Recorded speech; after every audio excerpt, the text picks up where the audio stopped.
నేను నా కొడుకు ఆదిత్య గ్రాడ్యుయేషన్ సెరమనీ పూర్తి చేసుకొని అమెరికా నుండి వచ్చే లోపల మరి ఏదో లేఖ లీక్ అయిందని చెప్పి గత 2-3 రోజులుగా చాలా హంగామా నడుస్తున్నట్టుగా తెలుస్తా ఉన్నది. మరి ఈ సందర్భంగా నేను చెప్పదలుచుకున్నది ఒకటే, 2 వారాల క్రితం నేను గౌరవనీయులు పెద్దలు కేసీఆర్ గారికి ఒక లేఖ రాయడం జరిగింది. నేను ఈ విధంగా కేసీఆర్ గారికి ఇదివరకు కూడా నా ఒపీనియన్స్ ఎప్పుడున్నా కూడా లేఖ ద్వారా చెప్పడం జరిగింది. అయితే ఈసారి నేను మొన్ననే చెప్పున్నాను, కుట్రలు కుతంత్రాలు జరుగుతూ ఉన్నాయని. నేను చెప్పిన కొద్ది రోజుల్లోనే మరి నేను అంతర్గతంగా కేసీఆర్ గారికి రాసినటువంటి ఉత్తరం బహిర్గతం కావడం అన్నది, ఇది మరి ఏం జరుగుతుందో అన్నది పార్టీలో ఉన్నటువంటి మనందరం, తెలంగాణ ప్రజలందరూ కూడా ఆలోచించుకోవాల్సినటువంటి విషయం. నేను వేరే ఏం విషయాలు చెప్పలేదు. నేను కేవలం పార్టీలో ఉండేటటువంటి అన్ని స్థాయిలో ఉన్నటువంటి నాయకులందరూ అనుకుంటున్నటువంటి విషయాలు. దాదాపు సగం తెలంగాణ నేను ఈ సందర్భంగా ఈ మధ్యలో టూర్ చేసినటువంటి సందర్భంలో తెలంగాణ ప్రజలు అనుకుంటున్నటువంటి విషయాలను మాత్రమే నేను పెద్ద ఎత్తున చెప్పడం జరిగింది తప్పితే నా పర్సనల్ ఎజెండా ఏమీ లేదు. నాకు వ్యక్తిగతంగా ఎవరి మీద ద్వేషం లేదు, ఎవరి మీద ప్రేమ లేదు. కానీ నేను రాసినటువంటి లేఖ చాలా అంతర్గతంగా పార్టీలో మా నాయకుడికి రాసినటువంటిది. అటువంటిది బహిర్గతమైందంటే మరి దాని వెనుక ఉన్నది ఎవరు అన్నటువంటిది ఆలోచించుకోవాల్సినటువంటి సందర్భం. I have return to my father Shri KCR గారు feedback which I got from every stature of the leader from our party and from Telangana people broadly 2 weeks back. I've always written to my father at various stages. Whenever I needed to give him any feedback, I've always written to him. But this time it got out. I believe it is the handiwork of some of the cohorts in the party, and the party should decide how to deal with them. I have not written anything negative against KCR garu or the party. To strengthen the party, and to work for the people of Telangana. Feedback mechanism is necessary, and that is what I have done. Thank you. Jai Telangana. ఎవరు కుట్ర చేస్తా ఉన్నారు? కేసీఆర్ గారు దేవుడు, కేసీఆర్ గారు దేవుడు. కానీ కేసీఆర్ గారి చుట్టుకొని దయ్యాలున్నాయి. వాళ్ళ వల్ల చాలా నష్టం జరుగుతున్నది. పార్టీలో ఉండేటటువంటి నాకు, నేను కేసీఆర్ గారి కూతుర్ని, అంతరంగికంగా నేను రాసినటువంటి లేఖనే బయటికి వచ్చిందంటే మరి ఇతర సామాన్యుల సంగతి, ఇతరుల పరిస్థితి ఏంటి పార్టీలో అనేది ఇవాళ చర్చ జరగాల్సినటువంటి అవసరం ఉన్నది. దానికోసమే ఇవాళ నేను మీతో మాట్లాడుతూ ఉన్నాను. రెగ్యులర్గా నేను ఇచ్చిన ఫీడ్బ్యాక్ అందులో స్పెషల్ ఏం లేదు. ఏ మీటింగ్ అయినా ఏదైనా కూడా నేను సార్కి ఇస్తానే ఉంటాను. కానీ ఈసారి ప్రత్యేకించి బయటికి రావడం అన్నది నేను బాధాకరంగానే ఉన్నది. అయితే ఈ లేఖ, ఈ విషయం అంతా చూసుకొని కాంగ్రెస్ బీజేపీ పార్టీలు బాగా సంబరపడుతున్నట్టున్నాయి. కోతి కొబ్బరికాయ దొరికినట్టుగా ఏదో బీఆర్ఎస్ పార్టీ ఆగమైంది, కేసీఆర్ గారికి ఏమో అంత సీన్ లేదు. మా నాయకుడు కేసీఆర్ గారే. కేసీఆర్ గారి నాయకత్వంలోనే తెలంగాణ బాగుపడుతుంది, ముందుకు పోతుంది. అది ఎటువంటి అనుమానం లేదు. కేసీఆర్ గారి నాయకత్వంలోనే బీఆర్ఎస్ పార్టీ కూడా ముందుకెళ్తుందని చెప్పి నేను బలంగా పార్టీలో ఉన్నటువంటి చిన్న చిన్న లోపాలను డిస్కస్ చేసుకొని సవరించుకొని కోవట్లను పక్కకు జరుపుకుంటూ ముందుకు పోతే పార్టీ 10 కాలాల పాటు చల్లగుంటుంది అనేటువంటి నా భావన. బీజేపీ కానీ కాంగ్రెస్ కానీ తెలంగాణ ప్రజలకు నిలబెట్టింది ఏమీ లేదు. 2 పార్టీలు కూడా తెలంగాణను ఫెయిల్ చేసినాయి. ఆ 2 పార్టీలకు కూడా ఆల్టర్నేటివ్ కేసీఆర్ గారి నాయకత్వమే. ఆ కేసీఆర్ గారి నాయకత్వంలోనే తెలంగాణ ముందుకు పోతుందని చెప్పి నేను బలంగా నమ్ముతూ ఉన్నాను.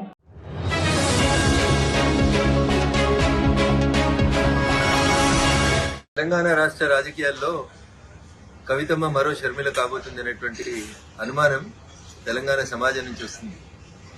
ఎందుకంటే ఈ పంచాయతీ కుటుంబ పంచాయతీ, రాజకీయ వారసత్వ పంచాయతీ, ఆస్తుల పంచాయతీ ఎందుకు ఆల్ ఆఫ్ సడన్ గా కవిత గారు అమెరికాలో ఉన్నప్పుడు మే 2వ తారీఖున రాసినటువంటి లేఖ ఇంతగా ప్రజల్లో చర్చనీయాంశం అవుతుందంటే ప్రజల ఆలోచనలపై ఒక అర్థం కనబడతా ఉంది స్పష్టంగా.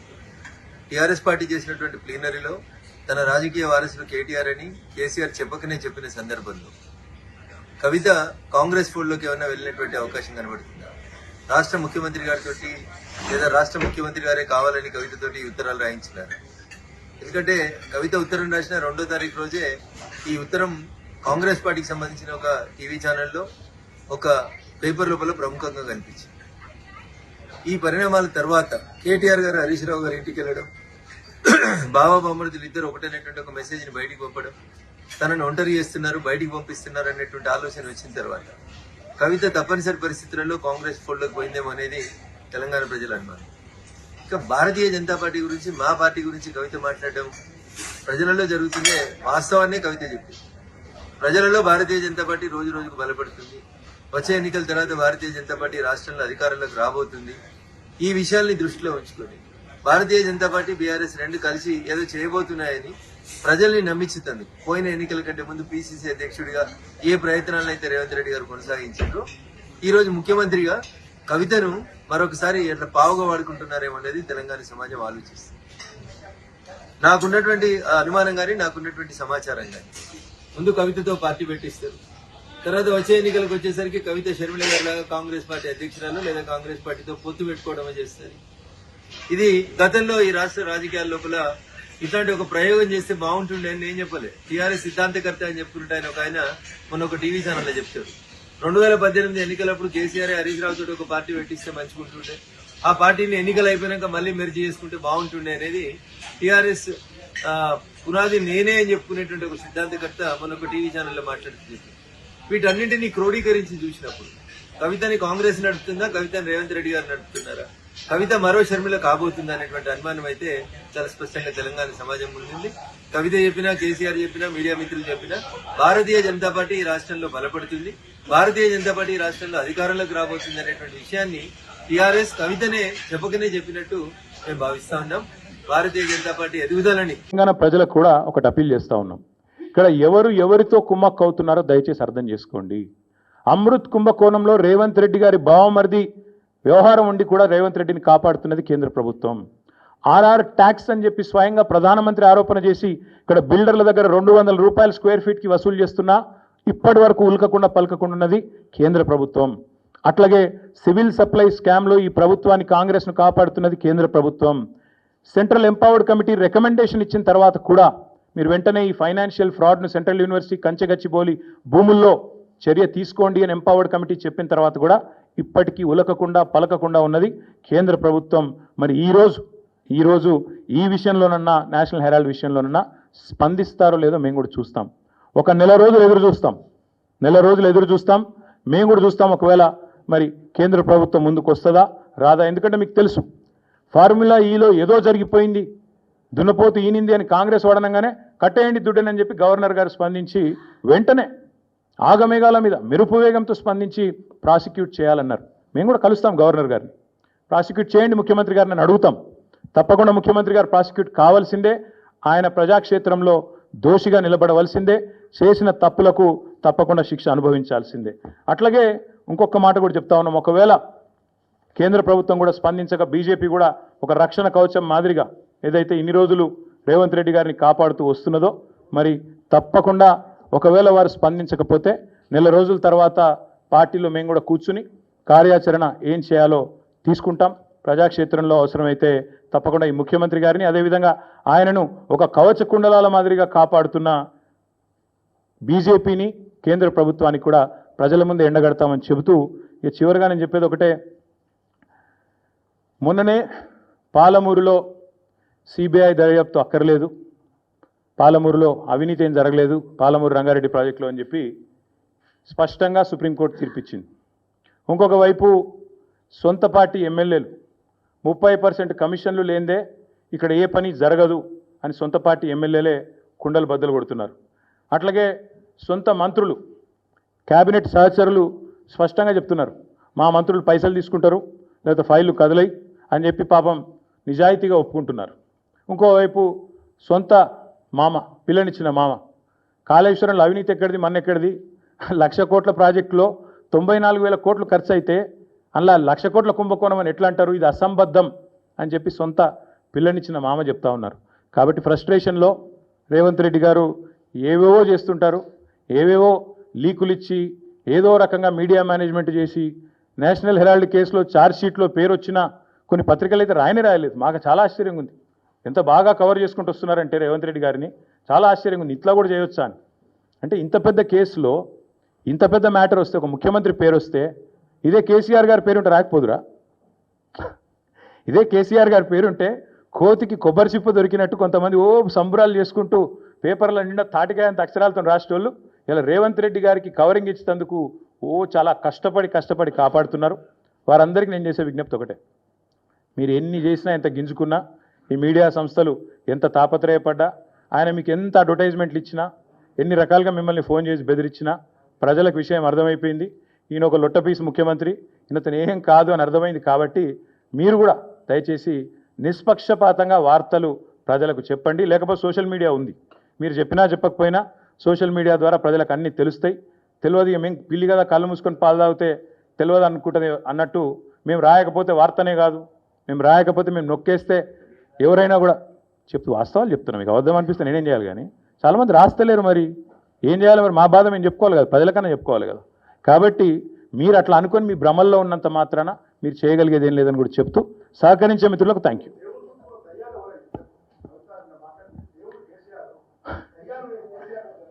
బ్రదర్, మీకు ఒక మాట, ఇంత ఇంపార్టెంట్ ఇష్యూ చెప్తే నువ్వు దేవుడు దయ్యం అనబడుతుంది. ఇప్పుడు ప్రస్తుతం మాకు తెలంగాణకు పట్టిన దయ్యం మాత్రం రేవంత్ రెడ్డి. ఆ రేవంత్ రెడ్డి అనే దయ్యాన్ని ఎట్లా వదిలించాలా అనేది మా తాపత్రయం. ఇంకేమన్నా తొందరపడ అంత యాంగ్జైటీ ఎందుకు, అంత టెన్షన్ ఎందుకు, అంత హడావుడి ఎందుకు? నేను చెప్పేది ఏమంటే తెలంగాణకు పట్టిన శని కాంగ్రెసు, తెలంగాణకు పట్టిన దయ్యం రేవంత్ రెడ్డి. ఇప్పుడు ఆ దయ్యాన్ని శనిని ఎట్లా వదిలించాలనేది మా టార్గెట్. ఇక మీరు చెప్పే టెన్షన్ ఎందుకు అంతగానో మాట్లాడి రాదు, ఎందుకు అంత ఎగబడుతున్నావు? నేను అనేది ఏమంటే మీరు ఒకటి గుర్తుపెట్టుకోండి, లోక్సభ ఎన్నికలకు ముందు మేము పార్లమెంటు నియోజకవర్గాల వారీగా సమావేశాలు పెట్టాం, సమీక్షా సమావేశాలు. ఇక్కడ అసెంబ్లీలో ఓడిపోయాము, ఎట్లా ముందుకు పోవాలని చెప్పి దాదాపు 17 రోజుల పాటు మీరందరూ చూశారు. ఇక్కడే వేల మంది కార్యకర్తలతో కూర్చొని దాదాపు 7, 8, 9, 10 గంటలు వారితో చర్చించాం. ఆ ప్రాసెస్లో చాలామంది డైరెక్ట్గా మైకులో మాట్లాడిన వాళ్ళు ఉన్నారు, కొంతమంది చిట్టీల మీద రాసిచ్చిన వాళ్ళు ఉన్నారు, కొంతమంది కేసీఆర్ గారికి ఉత్తరం అందించండి అని చెప్పి ఉత్తరాలు ఇచ్చిన వాళ్ళు ఉన్నారు. కాబట్టి మా పార్టీలో we encourage open culture, democracy కాబట్టి, డెమోక్రాటిక్ పార్టీ కాబట్టి, ప్రజాస్వామిక స్ఫూర్తి ఉన్న పార్టీ కాబట్టి మా పార్టీ అధ్యక్షుల వారికి ఎవరైనా సూచనలు చేయాలనుకుంటే ఉత్తరాలు రాయొచ్చు. అదేదో చాలా గొప్ప విషయం అన్నట్టు మీరందరూ అంత బాధపడిపోవాల్సిన అవసరం ఏం లేదు. నేను అనేది ఏమంటే మా పార్టీలో డెమోక్రసీ ఉంది కాబట్టి మా పార్టీ అధ్యక్షుల వారికి మా పార్టీ నాయకులు ఎవరైనా సరే అప్పుడప్పుడు సూచనలు సలహాల రూపంలో లిఖితపూర్వకంగా ఇవ్వచ్చు, ఓరల్గా ఇవ్వచ్చు, రకరకాలుగా ఇవ్వచ్చు.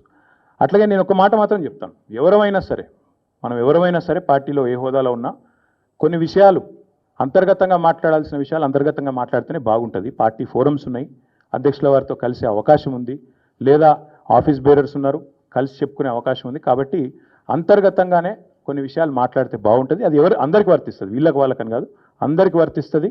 తప్పకుండా ఎవరమైనా ఒకటే, ఈ పార్టీలో అందరం కార్యకర్తలమే, అందరికీ కూడా ఇదే సూత్రం వర్తిస్తుంది. కాబట్టి మీరు కూడా దయచేసి ఇంత ఇంపార్టెంట్ ఇష్యూ మాట్లాడితే దీన్ని మళ్ళీ మీరు, నాకు తెలుసు మీ సంగతి, you are intelligent, unfortunately I'm also intelligent.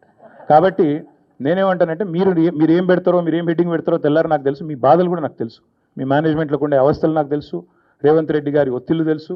కాబట్టి నేను ఎక్కువ చెప్పను, ఒకటి మాత్రం చెప్తాను, మా పార్టీలో డెమోక్రసీ ఉంది, మా పార్టీలో సలహాలు సూచనలు ఎవరైనా ఇవ్వచ్చు, ఎట్లా అయినా ఇవ్వచ్చు. గతంలో పార్లమెంట్ సమావేశాల సందర్భంగా లేఖలు వచ్చినాయి, సూచనలు వచ్చాయి, అట్లా వచ్చినప్పుడు వాటిని ప్రజాస్వామికంగా స్వీకరిస్తాం. థ్యాంక్ యూ, మీ అందరికీ థ్యాంక్ యూ. నేషనల్ హెరాల్డ్ విషయంలో ఏమైనా అడగదలుచుకుంటే బ్యాక్ టీవీ కానీ ఇంకో టీవీ కానీ అడగచ్చు. నేషనల్ హెరాల్డ్ విషయంలో ఏమైనా మాట్లాడదలుచుకుంటే మాట్లాడండి, చెప్తాను. మిగతా విషయాలు ఆల్రెడీ నేను చెప్పాను, అంతకంటే ఎక్కువ చెప్పాల్సిన అవసరం. నేషనల్ హెరాల్డ్ విషయంలో, యంగ్ ఇండియా విషయంలో, మీ కుంభకోణం విషయంలో మీకు ఏమైనా అడగదలుచుకుంటే అడగండి. ఓకే, అన్ని పార్టీలో ఉంటారు, రేవంత్ రెడ్డి కోవట్లు ఉంటే ఉండొచ్చు, ఏముంది అందులో. కోవర్ట్స్ విల్ ఎక్స్పోజ్ దెమ్సెల్స్, ఒక నిమిషం, coverts will expose themselves in due course of time. ఎందుకు తొందర, ఎందుకు? Yes ball, yes, thank you, finally. Yes, we'll wait for a month. We'll wait for a month. No, we'll wait for a month. Let's see if the Enforcement Directorate or Government of India will actually move, because this is a serious matter. We're already the leader of opposition of the country, Lok Sabha floor leader, or not floor leader, but opposition leader has been named. So therefore, we'll have to wait and see what action they'll pursue if they don't. Because not just Mr. Rahul Gandhi, but Mr. Revanth Reddy, Mr. D.K. Shivkumar, many of them have been named. But so far, everybody's been tight-lipped. Both Government of India... BRS లో రాజకీయ కలకలం రేగుతున్నట్టుగా కనబడుతున్నది. కవిత గారు రాసినట్టుగా ప్రచారం జరుగుతున్న లేఖ వాళ్ళ party అంతర్గత అంశమైనప్పటికీ కూడా అది కాంగ్రెస్ పార్టీ ఏదో చేసింది అని చెప్పినట్టుగా బీఆర్ఎస్ మిత్రులు మాట్లాడడం అనేది హాస్యాస్పదం. కాంగ్రెస్ పార్టీకి ఇలాంటి ఫేక్ న్యూస్ను, లేఖలను ఇతర పార్టీలకు సంబంధించిన అంశాల విషయంలో కల్పించుకోవడం అనేది కాంగ్రెస్ పార్టీ చెయ్యదు. ఒకటి. రెండవది, వారు ప్రస్తావిస్తున్నట్టుగా ప్రచారం అవుతున్న అంశాలన్నీ సోషల్ మీడియాలో కానీ, మెయిన్ స్ట్రీమ్ మీడియాలో కానీ ఈరోజు అది పెద్ద బ్రేకింగ్ ఇష్యూ అయింది. ఆ అంశాల్లో వారు గతంలో చేసిన వివిధ వేదికల మీద చేసిన ప్రకటనలకు ప్రతిరూపంగానే మనకు కనబడుతున్నది. ఒకవైపు రెండవ నాయకుడు లేకపోతే ద్వితీయ శ్రేణి నాయకత్వం వంశంలో బీఆర్ఎస్ కొంత తడబడుతున్నది. కొడుకునా అల్లున్నా అనే దాని దగ్గరనే తడబడుతున్న క్రమంలో తన అస్తిత్వం అనేది, రాజకీయ అస్తిత్వం అనేది ప్రశ్నార్థకం అవ్వడమా, లేకపోతే ప్రత్యామ్నాయ ఏర్పాట్లు కవిత గారు చూసుకోవడమా అనే దిశగా చర్చలు జరుగుతున్నాయి ఈ మధ్య కాలంలో. సో వరంగల్ సభ దానికి వేదికగా కావడం అనేది ఇప్పుడు వాళ్ళ మధ్యన చిచ్చు రేగుతున్నట్టుగా కనబడుతున్నది.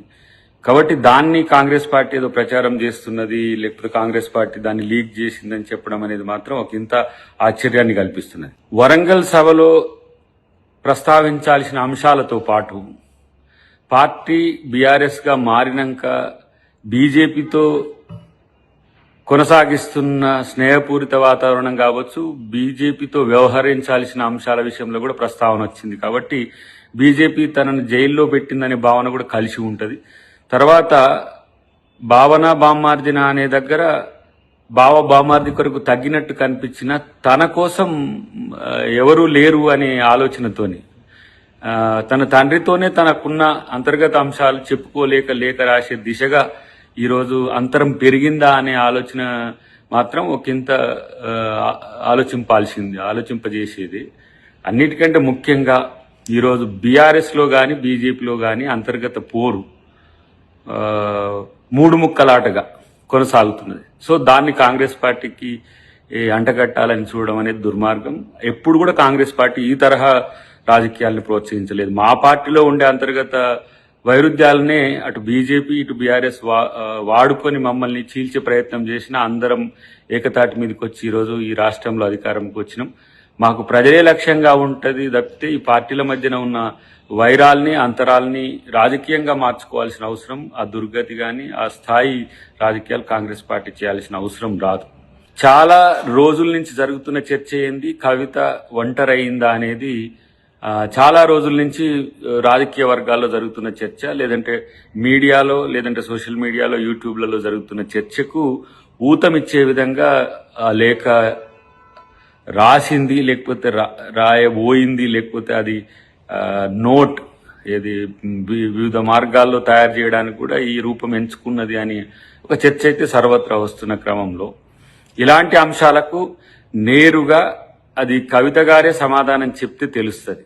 లేదంటే ఆ పార్టీ నాయకులు ఎవరైనా దాని మీద వివరణ ఇస్తే తెలుస్తుంది తప్పితే అంతవరకు ఇది ఒక లీక్ వార్తగానో లేకపోతే చెప్పాలంటే ఒక ఎత్తుగడతోని వాళ్ళ పార్టీలోనే వాళ్ళు ఏమైనా చేసిన ప్రయత్నంగా మనం చూడాల్సి వస్తుంది. అన్నిటికంటే ముఖ్యంగా బీఆర్ఎస్లో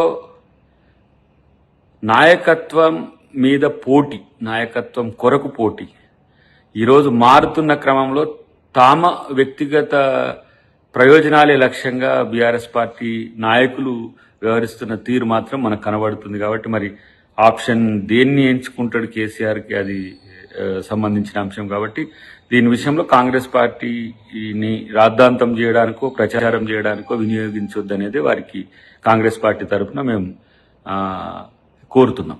సీక్రెట్గా రాసిన లేఖ, మరి వాళ్ళు ఎవరు సీక్రెట్ వాళ్ళు వాళ్ళని బయట పెట్టాలి, ఎవరు లేఖ లీక్ చేసిండ్రో. సీక్రెట్గా రాసిన లేఖ బయటికి ఎట్లా వస్తుంది?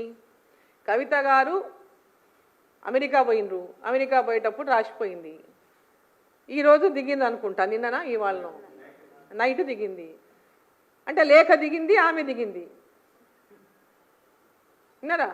ఇప్పుడు దాంట్లో వాళ్ళే చెప్పాలి సమాధానం. ఆ లేఖ నిన్న దిగింది పేపర్లల్లా, మొన్న సోషల్ మీడియాలో మొన్న అంతరం నిన్న పేపర్లలో దిగింది లేఖ, రాత్రి కవిత దిగింది. అంటే మీరే చెప్పాలా ఎవరో దానికి కారణం. ఆ లేఖలు ఎవరు రాసుకున్నారు, ఎవరు లీక్ చేసిండ్రు? వాళ్ళ కుటుంబం లీక్ చేస్తేనే వాళ్ళు లీక్ చేయలేదు, వాళ్ళకి కావాల సన్నిహితులను లీక్ చేసి ఉండాలా. వాళ్ళ బెనిఫిట్, వాళ్ళ యొక్క లబ్ధి కోరేటోళ్ళు, లేకుంటే ఆమె లిఫ్ట్ చేయాలనుకునేటోళ్ళు ఎవరో దాని వెనక పాత్ర, ఎవరి పాత్ర ఉందో ఆమెనే చెప్పాలా.